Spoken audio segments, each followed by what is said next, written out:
Do you want to learn more on how to put money to work in regenerative food and agriculture?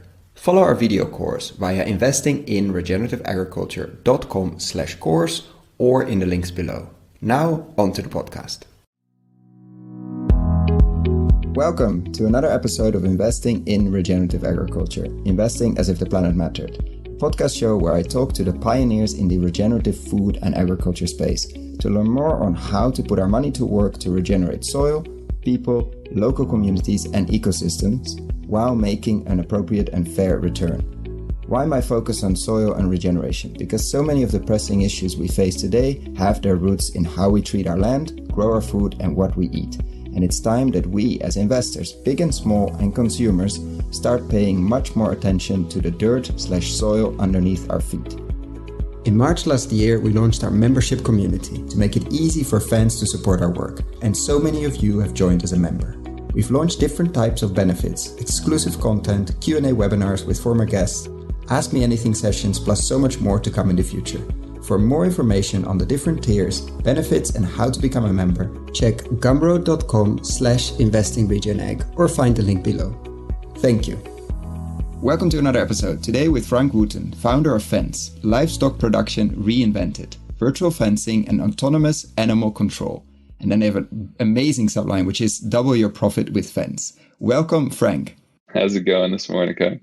Very good. We have a lot to unpack there. I'm very interested in the double your profit, obviously, but also the autonomous animal control. But let's start with your story first. You didn't start in soil. How did you end up going after farmer's profit, soil building, and even carbon in the last few years? Yeah, like most people's entrepreneurial path, it's a bit circuitous. So I actually, my first career, first life was in finance. And so I was one of those people that everybody loves to hate. Worked on Wall Street for 6 years and then actually was on the investment side for another 6 years. Always focused on small companies. And when I kind of started looking around for my next foray or next entree and what I wanted to do, I ended up looking for something that actually, like most people do, felt like it had more purpose and felt like it was one of these things that had more meaning. I ended up landing at a startup. Actually, I was in Brazil at the time. I was focused on health insurance tech, and I was approached via my now co-founder with this idea for an angel investment in this crazy idea of putting a collar on cattle and like removing the need for fences. And at the time, I just kind of said, wow, I've got no insight into ag. I've got no background into any of these things, but it sounds intriguing at a minimum. Let me just kind of dig in, so to speak. And the more time that I spent on it, the more interested I got. Being in Brazil at the time and working down there, you have access to kind of one of the largest beef markets in the world, so you can get out on farms fairly easily and see the magnitude of the problem. And my direct response to how to get into soil was actually, it started with the size of the opportunity. It started with kind of that, there's 1 billion head of cattle out there on the planet, and there's 3+ billion total livestock, and it's like this massive opportunity space. And fencing is what was the control mechanism for all of those animals. And so the magnitude of the opportunity is what really sucked me in. And that fencing was this sense of control and sense of enhanced profitability, which I certainly understood from my background, right? So it was this financial lens that I was looking at it through. And then what happened over time is that I really started to understand that soil was the mechanism, which it was the translation mechanism for increased productivity on a farm. And that fencing was just one of the tools in the toolkit, animals being another one, that are really helping this kind of translation mechanism. And so it's been an indirect path, but I'm squarely there now, I can say. And when was Brazil for you? When are we talking? When was this? So this was 2015, 2016. Okay, wow. So we started the business. I took a while. It took me about 6 months. And at that point in time, I'd gone from like skeptical angel investor to like, now, okay, I want to take this thing and run with it. Like, it's just this really amazing opportunity. And that was in mid to late October, October-ish 2016 that we formed the company. So there was a company already that you ended up investing in, or that was just an idea? There was no company. So I kind of invested and launched the company at the same time. And what is Vence? Because you talked about a collar and then fencing, and I think some people are wondering this autonomous animal control thing that Koen said at the beginning. What is Vence? And walk us through and make it as visual as possible because we're in audio, obviously. Yeah. So most people have some concept of an invisible fence for dogs. A lot of people kind of have this visual where the dog has a collar and there's generally a wire in the ground. And if that dog walks up to near where that wire is, they hear a sound. And if they go over that wire, they'll get an electric stimulus. We've done that, except there is no wire in the ground. It's all based on GPS. And it's obviously, you need to increase the size of that for cattle. So we've built this kind of end-to-end system where you can hop on your computer browser, draw up a fence line. That fence line gets sent down to a collar in the middle of your pasture, and you can program it to turn on, turn off, or move animals from one place to another via the utilization of sound. So cattle are much smarter than most people give them credit for. They learn really quickly to respond to sound. And so the only visuals that I have for you are really the collar that you can kind of envisage. Yeah. Oh, but just to imagine for people, so you see this herd of cows that have a collar around their neck, and the farmer is basically programmed a virtual fence. There's no real fence, so it's just an enormous open space, potentially with trees, potentially not, depending on the field. And the farmer decides, today I'm moving the cows to the next virtual field to the right, or I'm wanting to move them to the right, draws that square, and the sound in the collar is basically, it starts buzzing or starts making a sound that at some point the cow moves to the right direction and stops when the cow is at the new place we like them to be. But without any fencing, without any dogs, without any helicopters, without any person or something pushing them there, they move by themselves. It's somewhat romantic when you get to see it actually out in the field, right? Because you're like, I want the animals to be here, but I don't want to have the fence line there. I don't want to have all of this occurring. And you can see animals just move from one space to another without the need for any physical intervention as it relates to you. Because now often they will touch the fence line, which is electric, if you are doing adaptive grazing, rotational grazing, etc. And of course they get some electric stimulus, as you called it, and they know, okay, we're not going past here, we're moving to the right or to the left or wherever you want to go. So they're moving by themselves. To ask the thorny question immediately, how annoying is it for the animal? It's like all cattle learn, the way that they learn electric fence is actually they put their nose on it. Which seems pretty annoying. Yeah, it's very annoying. Annoying would be a mild word, right? Like it's training them via aversive Pavlovian training. So you're basically saying you now have a visual stimulus that you're correlating to that, and stay away from this.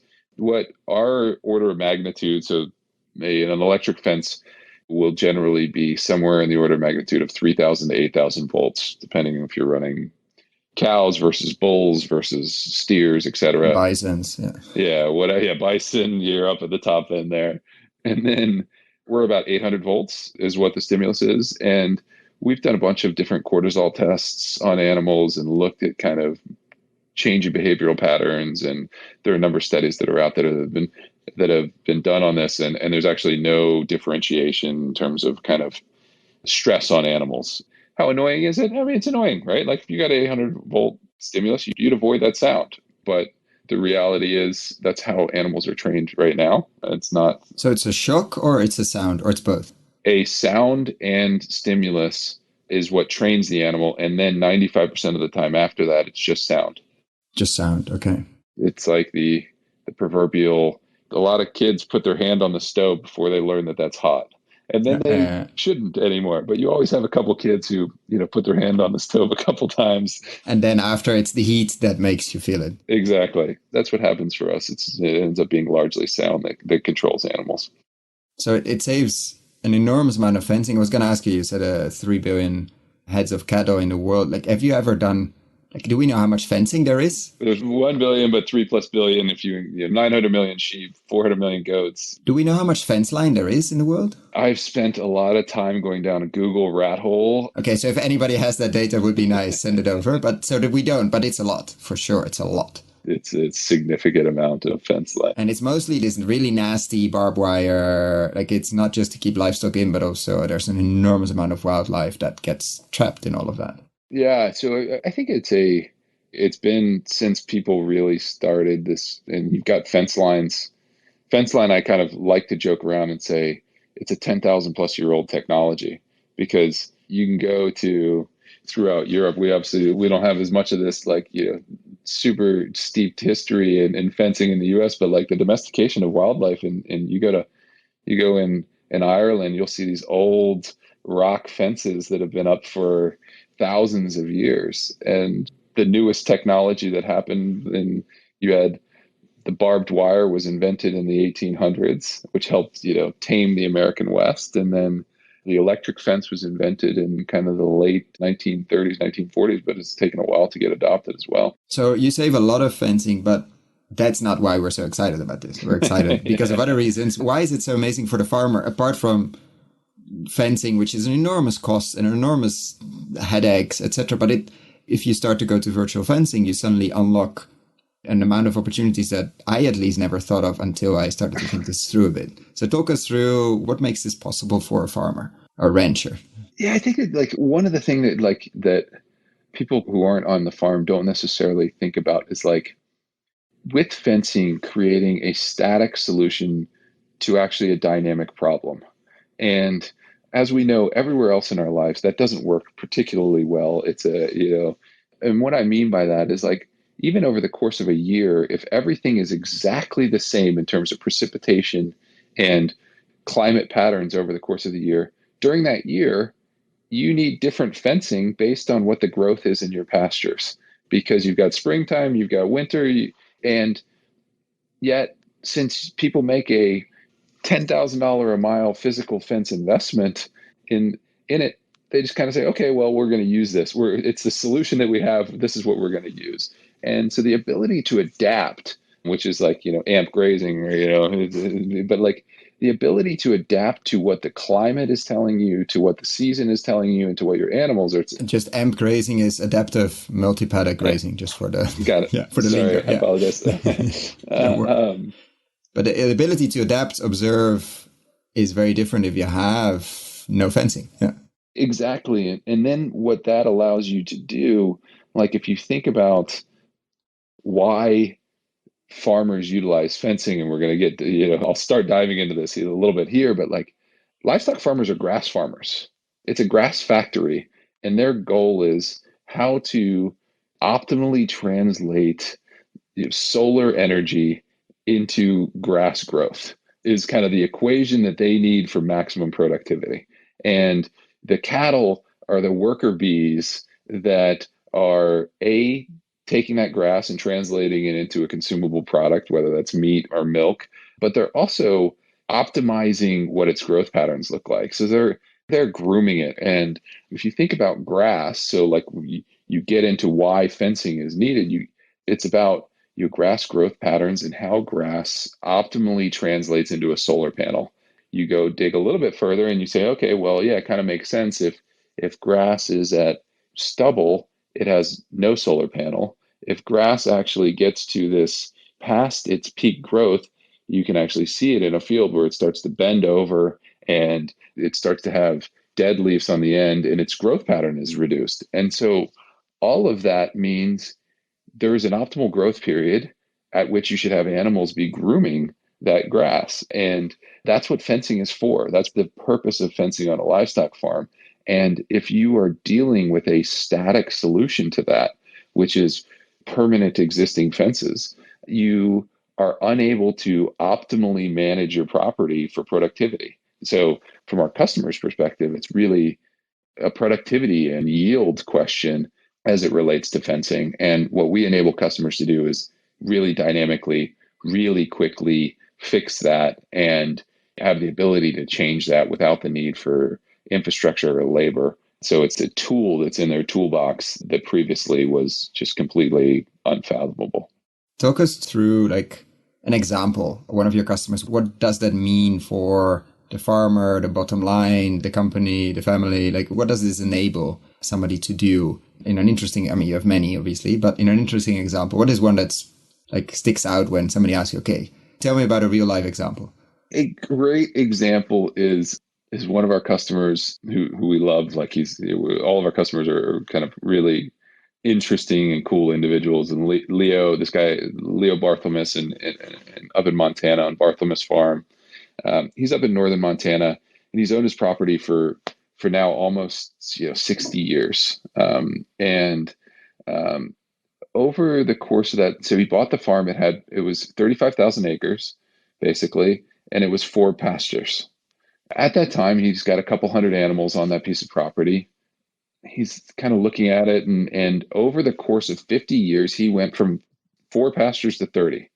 And the reason it took so long to do that is because of how much money and how much labor is required to set up that fencing, as well as you're just not having the ability to manage those animals between one area and another, right? So you have to move the animals from paddock to paddock.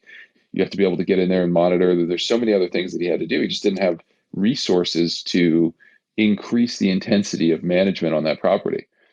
And so in an actual basis over those years, he put up the equivalent of, call it 10 miles of fencing, a little bit more than that. We put our product out on his property last November. So 1 year ago. Yeah. Yeah. So 1 year ago, actually, wow. Exactly right now. We actually just went up there and shot some video with him just on his property because it's now snowing. We've got cattle out grazing in the snow. And the first 6 months of putting our product in his pastures across his herd, we put up the equivalent of 40 miles of fencing.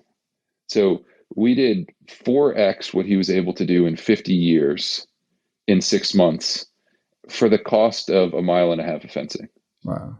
And so the ability for him to change how he was able to put pressure on his landscape, how that translates to his bottom line, which is critical for us to even have a business, is that at the end of the year, when he looks at his property and he's looking at like what his feed reserves are of, okay, it's wintertime in Montana and we've got to either go buy feed or we have to have feed on the ground that exists, or we need to have baled hay. He would historically go out and have to spend hundreds of thousands of dollars over the coming months to support his animals' growth and weight. And he's actually not 100% there, but he is almost to the point where that's all produced on his farm. And we think that, like all regenerative ag products, there's a little bit of time that it takes nature to adapt to changes in productivity. So this isn't something that's going to happen 100% overnight, but that over the course of the next year, he's going to be at a self-sustaining entity, which for him on the bottom line means that we've paid for ourselves 7 to 10 times over in a very short period. And then we'll continue to pay for ourselves over each year and subsequently. And that brings up a nice question. How does the business model work? Like, I rent the collars. Does every animal need one? And does I just rent one per year or something per animal? Or how does it practically work? Yeah, so we lease the collars or to customers. I call it the iPhone issue that you face with technology on farms, is that like everybody knows there's going to be a new version of your product at some point in the future. And since we're replacing a 10,000-year-old technology, people are kind of like, oh, well, I can wait till generation 2 or maybe even generation 3. And so to short circuit that kind of as a business challenge, what we did. And rightfully so, because they've probably seen like a million other technologies come and disappear very, very quickly. Yeah. They all have a shed of just technology that is now completely obsolete. And they're going, oh, yeah, you're going to sit next to XYZ's product that he sold my grandfather, or whatever it happens to be. And so we tried to short circuit that in this kind of leasing rental model. So it's $35 per animal per year. That scales up and down a little bit based on the size of the farm. And then we will kind of upsell those customers on different features and functionality as well, if they kind of are relevant to their farm. We do put it on all animals. We view the kind of control of the entire herd as a critical part of how our system works, and it's necessary for customers to put it across the whole herd. You're saying upsell. I've seen, obviously, there are a lot of interesting things you can do with the data, or how you can help the farms to optimize. It's not just replacing my real fence with a virtual one and I can sort of adapt it a bit. No, there's a whole world of opportunities that you unlock as soon as you can just sit at your kitchen table and change your fencing in the morning. What are some of the exciting examples or things that you think may happen in the future? But let's say exciting examples you can do now that are completely impossible with real life fencing, and what are things that I think is very interesting, because that's why I bring things like this on. Like, what's the role of tech in regenerative agriculture? Like, how can it help farmers to really fundamentally farm differently? And virtual fencing, I think, fits perfectly in that bucket. But I'm always curious to hear what are the crazy things possible with technology like this that we didn't even think about. Yeah, I think so. The reason we think virtual fencing is really the foundation of the product is that it generates this return that I've already described to you. And so that enables us to put a device on each animal. And there are a lot of things you can do with sensors and that have been shown that can be done with sensors. And I'll talk about it in a second here. But most of those don't justify, the application doesn't justify putting a device on each animal. It's kind of like, oh, that's really cool, but it generates X percent of return. Doesn't pay for the device and the service each year. And so that's the reason that actually I got super excited about virtual fencing, is it's putting an iWatch on your hand. All of a sudden you've got your watch on your hand, and it's really interesting, and it's got some applications and serves a purpose as it relates to your phone. And then all of a sudden Apple comes out and they go, hey, by the way, we can detect if you have heart arrhythmia, because we've been looking at your data over the last year, and we have insight into it. We're going to be able to do the same exact thing as it relates to fertility detection. All of a sudden we can tell farmers, hey, this animal is not going through its fertility cycle, or this animal stopped at this point in time, so we actually know that it was impregnated in field at this point in time via this bull. That level of insight right now doesn't exist. And it's done through, there's a physical preg check that happens on animals. There is DNA testing that can be done to look to see who the sire is of animals. And you also just generally won't know until the end of your year if your cattle are no longer going through the fertility cycle on a beef farm. They're, for lack of a better term, non-producing assets. And so it's an inefficient use for the land, and it's an inefficient use of that farmer's resources to actually keep that animal eating grass. It's just sitting there eating grass and not producing a calf, which is the end product of a pasture-based livestock farm. And so when we look at kind of the opportunities that we have there, we view there being this really interesting kind of on-farm application where we're going, hey, we can now look at health metrics for animals. We can look at targeted whether or not this animal has changed its behavioral pattern from this period of time to another, whether or not it's calving, all of these insights, which on the margin at a farm create some level of loss, but wouldn't justify putting devices on all those animals. But if you then all of a sudden you say, oh yeah, look, we saved 2% of your herd last year via these detections, that translates into a huge level of profitability for our customer base that otherwise they wouldn't have access to. And then we think there's like this off-farm potential as well. And this gets into where we think things may go, but like you're in a world now, and this is happening already in Australia a bit, where people are looking at rotational grazing and the way that animals are managed and saying, this is actually better for the landscape. This is better for the planet, and it's sequestering carbon. Yet there's no validation, right? Like there's no truthing of that other than somebody going out and sticking a tube in the ground and testing the soil right now. But really, you can actually say, hey, if we build a model and we can actually demonstrate that these animals were managed in this particular way, then this person was sequestering carbon in the soil and they should get paid for that. And so we think that there's also this ability for us to be a objective ground truthing of the practices in which those animals were managed that will eventually create a lot of value for our customer base, as well as can be a kind of interesting source of, hey, was this meat sustainably raised in the future when you go to the supermarket, for example? And in terms of the land management, like the grazing itself, how can you help the farmer there to optimize that? Because of course, removing the fencing, suddenly you come into a whole flexibility world that also could be overwhelming. But it definitely, I mean, you talked about the grazing and the optimal timing to when the cows need to be on the grass and when they shouldn't. How do you help on that side of things? Or how could you if you're not yet? Yeah, I think that like one of the things, and this isn't like intended to be pejorative, but like I think that you want to take baby steps. You don't want to land somewhere and say, look, like you need to go from 0 to 100 miles an hour in day one.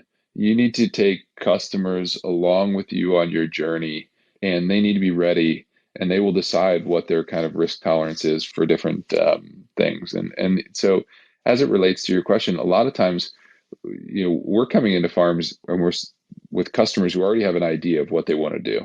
And it's great. Like they know their lands better than we do. Going into a farm and trying to pretend like I know better than somebody whose family has managed that land for hundreds of years would be the ultimate arrogance.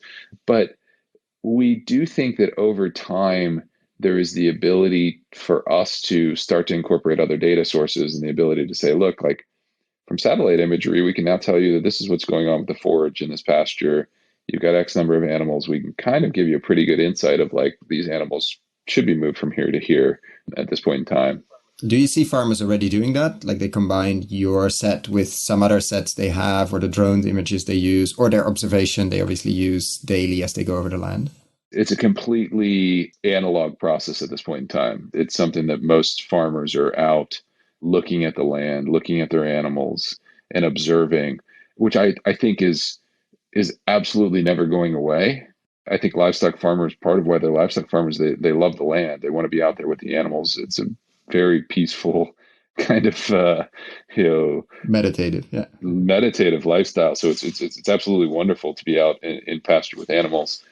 I think that what they do right now is they're the ones who are out there and they're saying, yep, kind of feels like we should move.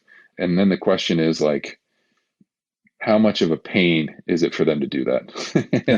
and do they have a place to move them that is actually better than where they are? Or do they deal with a kind of suboptimal scenario currently because they're not going to put up 2 miles of fencing to just hold animals for another couple of days or something along those lines? Yeah. No, and I see some people using these mobile fencing, like getting off a quad and basically relatively fast, but still very labor intensive, obviously, getting some mobile electric fencing up. And some even move. I mean, there's some of these systems that go up and down and move. Yeah, they're the tumbles. Yeah. That works in a perfectly groomed landscape. And, yeah. Or like, also like we look at the landscape, the customer. You can send them into a forest, obviously, as well. Yeah. Like, animals, exactly. And or if you look into like, you look at the American West and you look at Montana or Idaho, you've got these ditches and draws that'll go down 20 feet in a matter of 3 or 4 meters, right? It's just kind of massive change in landscape. And putting fence line across that is actually really challenging and pretty impractical. And so what it enables our customers to do is just draw these imaginary lines and all of a sudden they become reality.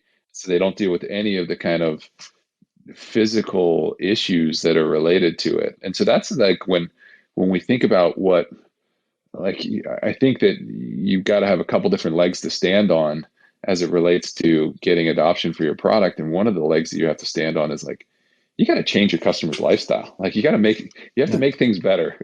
Like it's got to be more profitable, but like our customers are overworked to begin with. And like they don't have another couple hours in the day that they're just going to squeeze in something new and cool. Right? It's like, how do we improve their quality of life as well as their productivity at the same time? And that's when we talk to our customers, that's something that's also really apparent was they go, oh man, like I was never able to do this. It would have been a complete pain to do. And now I'm able to I can do it and I can get out there and do the things that I actually like, which I can go out, be with the animals, kind of take a look at what's going on in the field rather than constantly running to go repair the fence line that some bull ran through and tore down the fence line and the rest of the animals got out of the pasture. And I spent the whole day regathering them. Which is a lot of time spent. Yeah. Yeah. And nobody puts that like into a spreadsheet and says, oh, 10 hours lost. my time is worth, is X and there was 10 hours lost. But it happens, daily or weekly on a livestock farm. And it's just part of the unexpected nature of how things are managed. And so I think that like one of the things that will happen with our system is we're going to enable this sense of predictability. Where you can say, look, like I wake up, I know where my animals are. Even if one animal broke through the virtual fence line, I know where it is still because I'm tracking that animal. Yeah, because if the bull breaks through, it's not that the others follow like you normally have. Exactly. It doesn't ruin the fence line for the other animals. The other animals are still contained. So it's once customers kind of you get insight into that, it starts to make the bells go off in their minds as well of like, oh, this is actually really going to be game changing for us on a lifestyle perspective as well. No, I find it absolutely fascinating. And I always like to put the companies of the interviewees we have here onto the ITN framework, which is importance, tractability, and neglectedness. And I think importance we covered. Like there's a billion there's a billion heads of cattle out there, plus probably another 1.52 billion of other livestock. And the importance on land, both on the destruction and the potential side, are just enormous. The tractability you mentioned as well. How solvable is this problem? Like how easy is it for the bull to get out or to just ignore it? Or how many of the collars don't work after a while or stop working? Or maybe what kind of reception do you need in the middle of nowhere where cell phone reception is already very tricky? I know many farms don't have broadband for that reason. Like how difficult is the technology and hardware piece in very challenging Montana, deep snow, etc., or very hot areas? How difficult is the tech part? It's a great question. I think that it's a double-edged sword because you want the problem to be really hard, but you want it to be solvable because if it's not really hard, then everybody's going to be able to do it and you don't have a great business. That's the next right? one. Yeah. How neglected is it? Like how many others are looking at this from other... Exactly. And so for us, one of the things that we did that I think kind of really differentiates us in the space, we'll get to the neglected comment, but like we looked at this as a communications platform, and animal management and animal control is the application which sits on a communications platform. So when we went to go build the company and resource the company in terms of what we needed to execute this, it was actually a communications hardware team that was able to build and design a communications product that works in these extremely challenged environments over huge spaces or huge swaths of land. And we managed to, I was kind of researching this is kind of, the problem statement is like, we need to have a highly reliable, very low cost, extremely large ranged communication system that works in areas that are sometimes in the middle of what looks like Mars. And I managed to stumble across, for better or for worse, I call it stumbled across a hardware solution when I was looking for that. And it was a best in class solution. And the problem was their business model was just way too expensive for what we're going to do. It just would have eaten up all of the margin for our customers. There would have been no real application, no real business model other than simply a communications platform. And the business model of that company was actually what drove that company to fail. But the team that was behind building that, was available at the time. And so I was able to pick off after the bankruptcy. Yeah. Yeah. After the failure, it was well, as the company was really kind of, starting to go down, I was able to bring the leader of that team really over to Vence, and he was able to bring a number of his colleagues with him. And so we were able to, in short order, really build a platform, which is what we built. And on that platform sits this animal communications this animal management application. I think that thinking about it that way is actually our differentiation factor. I mean, it's our secret sauce as a company and the team, and how we built that. When you say platform, does it mean there's more than the collar out there? Like I, as a farmer, have to install a pole or something to make it work, or a platform is more a virtual term in this case? At this point in time, yeah, there's a pole. So he puts up a tower. What we do is we'll any given customer will send us through what their farm map looks like, and we basically will create a RF propagation map over that. So we'll basically say, hey, here's what a network coverage will look like. We need to put a pole here, here, and here. And then we've built that system end to end to basically drop ship to that customer a solution set and tell them, hey, this needs to go here. And they're able to do that. And it's pretty impressive. Yeah.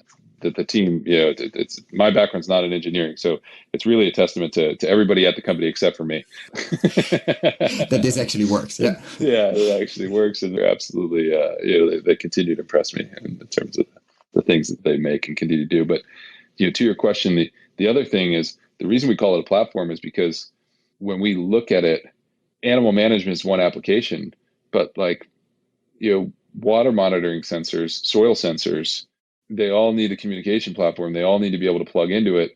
And when you look at, this goes back to my previous comment about a lot of these things that you could previously do with sensors, they don't justify the full deployment.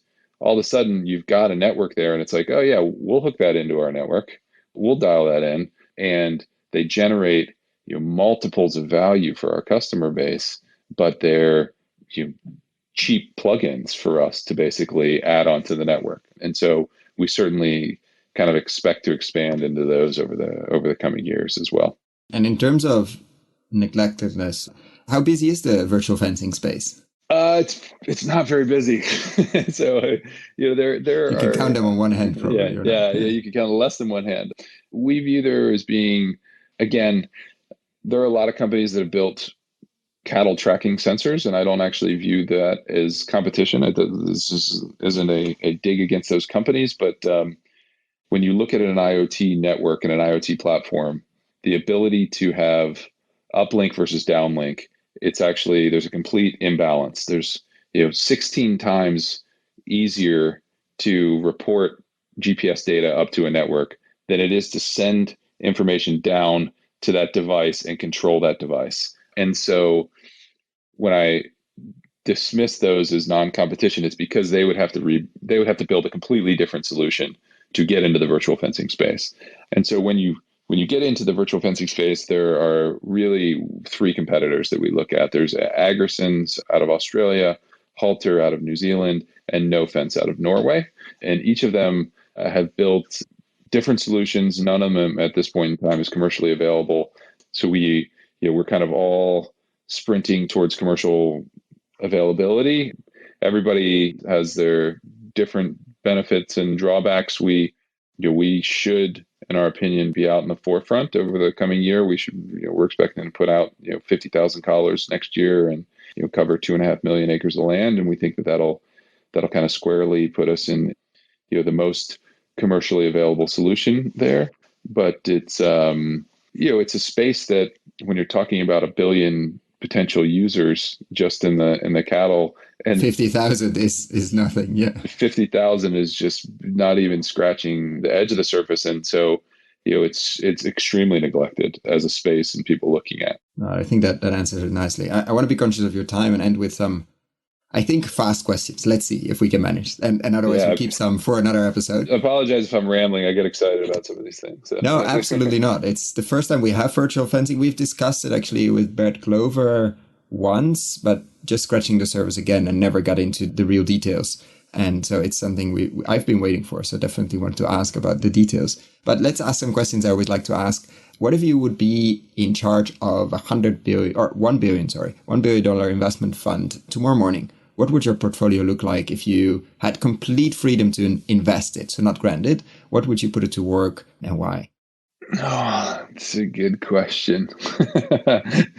Since you have investors on this podcast, I obviously have to say, throw it all in Vence. No, that's a lot of colors. Yeah. Yeah.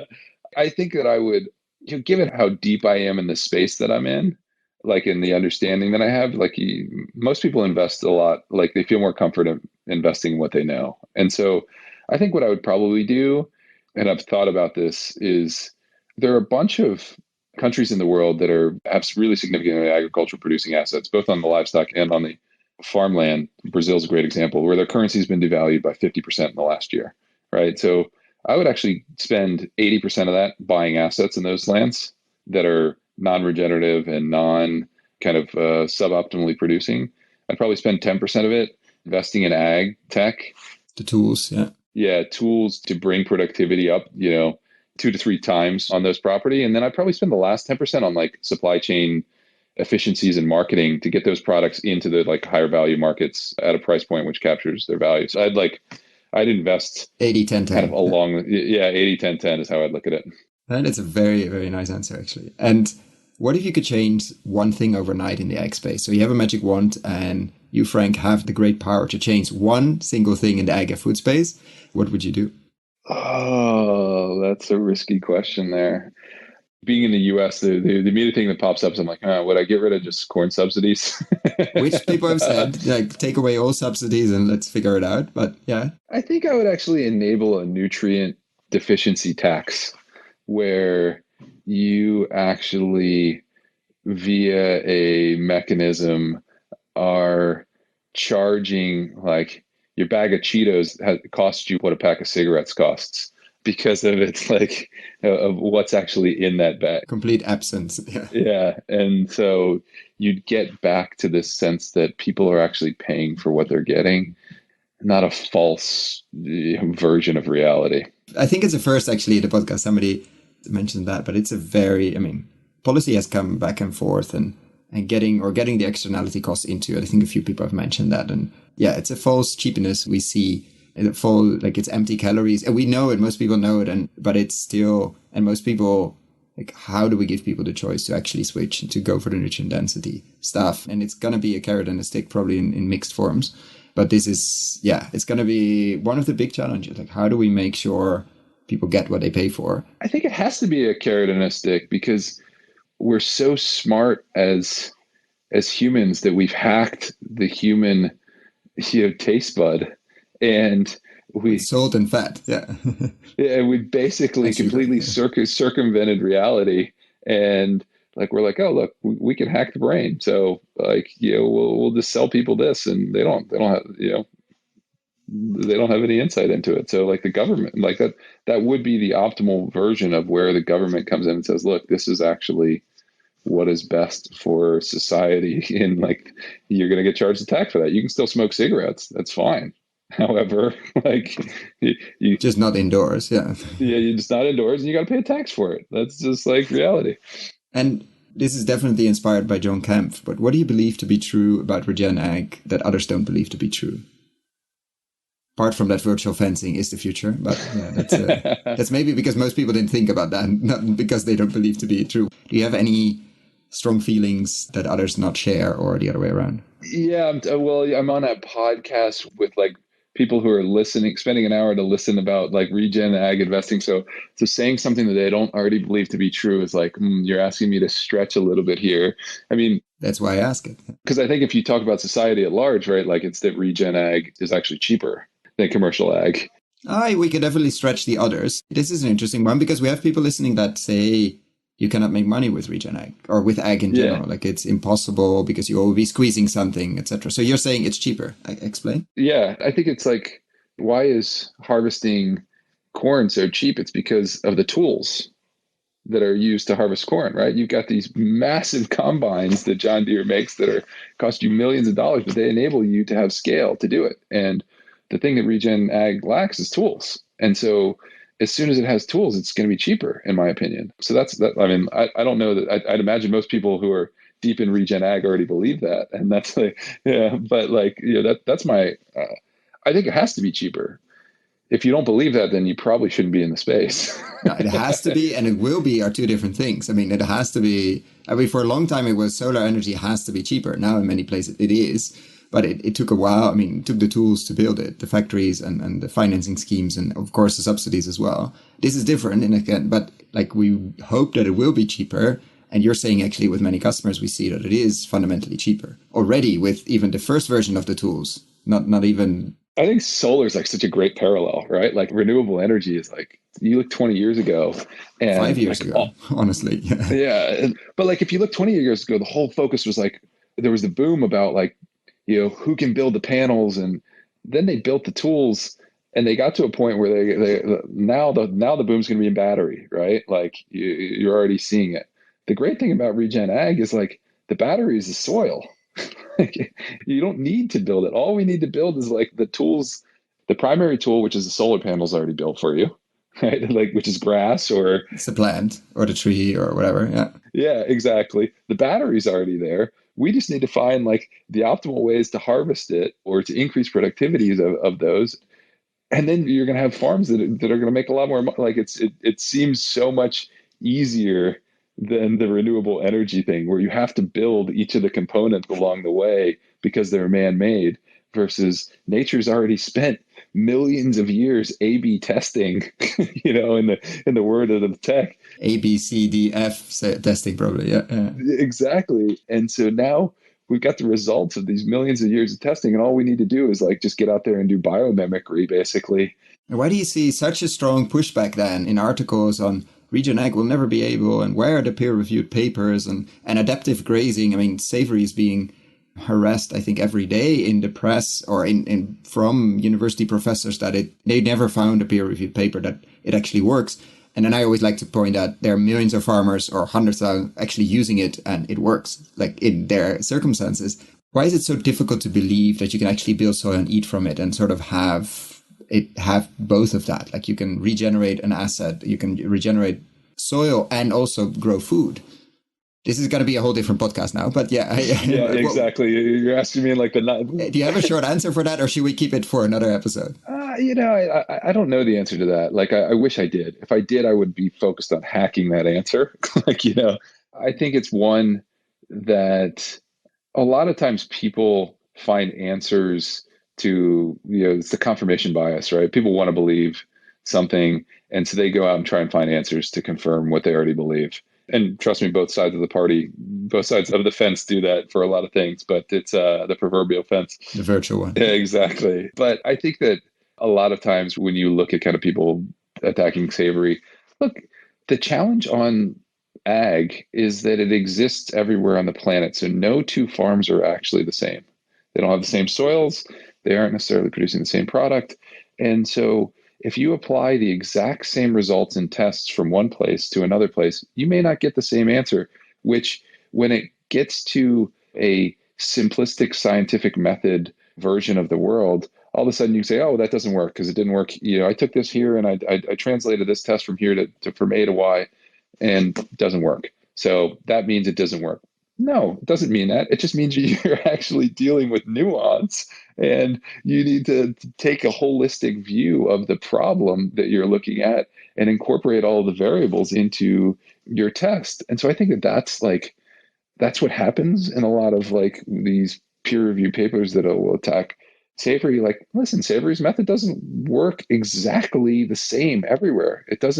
Grazing doesn't work the same in New Zealand as it works in northern Queensland, which are not that far apart. Like, the same methodology doesn't work in the US. Exactly. It's tweaks. You need tools to enable customers to adapt to their landscape and to the climate. And I think that the answer summarily is like, it's being able to take a holistic view on it, and that our customers, the producers, are the ones who I would listen to, right? If they don't go and spend money on practices that don't translate to their bottom line.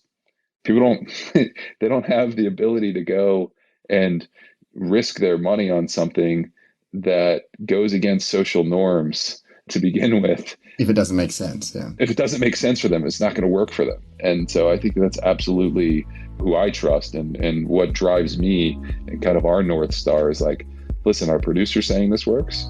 Or are we telling them it works? What's reality? No, that's a big difference. And do they reorder? Yeah.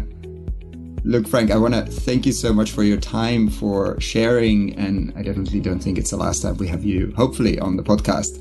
And wish you an absolute great day. Great. Thank you so much, Koen. If you would like to learn more on how to put money to work in regenerative food and agriculture, find our video course on investinginregenerativeagriculture.com/course.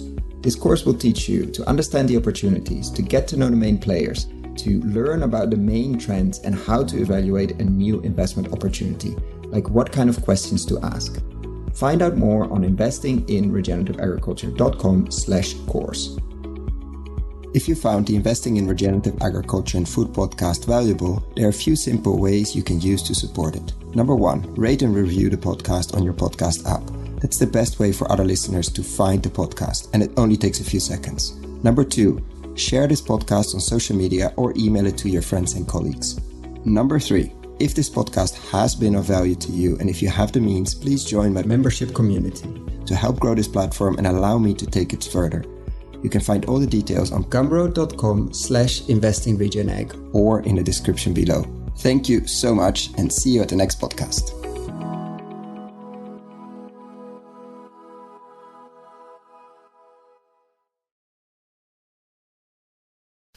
Dear friends of the podcast, I'm super excited to share with you the online video course Investing in Regenerative Agriculture and Food. How to put money to work in regenerating soils at scale and growing a lot of tasty food while doing it. Why are we doing this course? After 100 interviews and more than 100 hours of audio asking the question how to put money to work in regenerating soils, and have been following the space since 2011 and recording these podcasts since 2016, we thought it was time to share our lessons learned. What have we seen in the space over the last years? How have we built our decision-making framework? What to focus on with the podcast? How have we picked interviewees?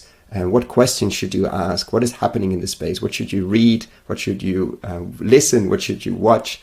How to approach this space? For whom is this course? You, the soil builders and investors in this space. The soil builders, people working in this space, entrepreneurial farmers, fund managers, vehicle builders, crowd investing, platform builders, agtech companies, farm-to-gut food companies, permaculture, keyline designers, holistic management consultants, etc., etc. People that are building soil at scale. And the investors who are putting their own money to work through their family office or as private individuals, or people who are putting other people's money to work through foundations, institutional capital, banks, insurance companies, etc. Is this course free? No. This is pay what you think it's worth. Meaning, I have no way of knowing what this course will be worth to you. And I'm very aware that among the listeners of this podcast, we have people with very different means. So I'm inviting you, if this course is creating value to you, and if you have the means, to consider paying what you think it's worth. Thank you. So what is this course? It's currently a series of 17 videos, mostly ranging from 10 to 15 minutes, plus PDF slides, so you don't have to ride along. We're gonna look into why invest in regenerative agriculture and why extractive agriculture is so risky, how to invest, what kind of frameworks you could and I think should build, what to invest in, what kind of co-investors you could find, or what kind of investors you could find if you're a soil builder. Every lesson will have a digging deeper part where I will share what kind of reports, what kind of interviews, what kind of videos you can look into if you want to dig deeper. We're going to look at nutrient density, landscape design, and a lot more. So what is it not? It's not a list of investable deals. Unfortunately, that doesn't exist in this world. We're really at the beginning of the regenerative agriculture and food revolution. It's also not investment advice. Before making any investment, please find professional investment advice. So get ready, get a cup of coffee, a cup of tea, or whatever you're drinking. Click on the link below, sign up, and I'm really looking forward to your feedback.